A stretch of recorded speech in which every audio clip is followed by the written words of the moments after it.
માનનીય અરવિંદ કેજરીવાલજીને બહેમાન ચિતરીને ઈડી જે રીતે હેરાન પરેશાન કરતી હતી, ખોટા કેસો કરતી હતી ભાજપના ઇશારે, એનો પર્દાફાશ થઈ ચૂક્યો છે.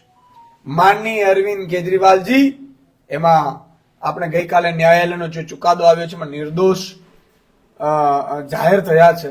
એનો અર્થ એ થયો કે માનનીય અરવિંદ કેજરીવાલજીની ઈમાનદારી અકબંધ છે, અકબંધ રહેશે. ભારતમાં કોઈ સૌથી શ્રેષ્ઠ જો ઈમાનદાર નેતા હશે તો અરવિંદ કેજરીવાલજી હતા જ છે અને રહેશે, અને એના ઉપર મહોર લાગી ગઈ છે.